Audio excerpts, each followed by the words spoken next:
Luca Crepaldi, la voce di Rovigo e Chioggia in diretta. Siamo con l'assessore regionale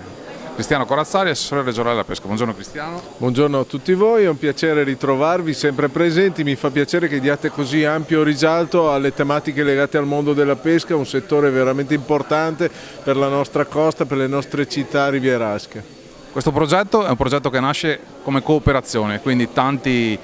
flag GAC, queste entità che governano tante aree del territorio italiano si sono messi insieme e ne è nato un progetto che può aiutare la politica. In che modo? Beh, si dice sempre che l'unione fa la forza, ma soprattutto quando c'è l'unione dei produttori, degli operatori del settore della pesca che lavorano insieme per indicarci quali siano le strategie più utili e importanti dove investire le risorse che abbiamo destinate a questo settore, è per noi sicuramente un indirizzo di grande utilità. Oggi si parla di pesca sostenibile, di sostenibilità ambientale che non deve essere mai però slegata dalla sostenibilità economica e sociale, e per noi questo rappresenta il vero valore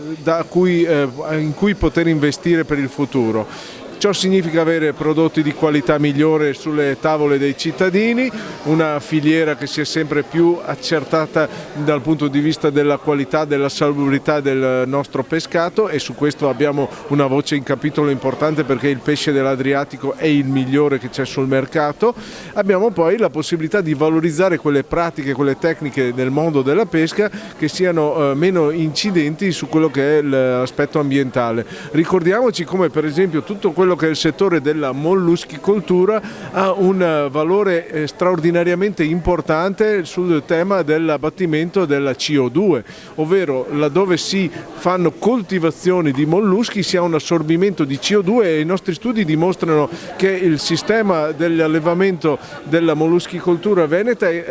riesce ad avere un assorbimento di CO2 come se noi togliessimo 80.000 autovetture dalle strade della nostra regione, e questo non solo, questo va esportato anche in tutti gli altri settori della nostra pesca in mare e nelle lagune, per individuare quelle che siano le pratiche più sensibili da un punto di vista ambientale, meno impattanti, e con una grande alleanza che viene fatta tra il mondo della pesca, i cittadini e le istituzioni, perché siamo tutti impegnati nella stessa battaglia, a dare prodotti di qualità, riconoscibili, che i consumatori possano scegliere consapevolmente e che siano di alta qualità e che siano prodotti appunto nel rispetto dell'ambiente, mantenendo quell'equilibrio, quella sostenibilità ambientale che è l'obiettivo di tutti. I nostri flag in questo hanno fatto un lavoro straordinario con questo progetto.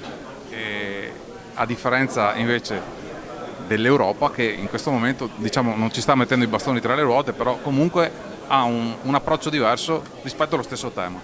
Beh, l'Europa è una grande madre che alle volte si dimentica delle esigenze di alcuni dei suoi figli, e noi siamo qui per ricordargliele, ovvero il mare Adriatico, il nostro mare, la nostra pesca ha delle esigenze, delle caratteristiche completamente diverse da quelle che sono le esigenze e le caratteristiche della pesca negli oceani, nell'Oceano Atlantico e in altri mari. Noi vogliamo valorizzare quella che è la nostra potenzialità per dare futuro ai nostri pescatori, per dare un futuro ad un'attività che è anche profondamente radicata nella cultura e nella tradizione del Veneto e delle nostre coste venete, e sicuramente lo vogliamo fare nel rispetto e nel rapporto continuativo con l'Europa, ma l'Europa deve poter avere tutti quegli elementi per poterci ascoltare. Questo è il nostro obiettivo, vogliamo farlo nel modo più giusto per tutti, perché siamo convinti di fare il bene della pesca veneta, della pesca del nostro Adriatico, ma anche della pesca di tutta l'Europa.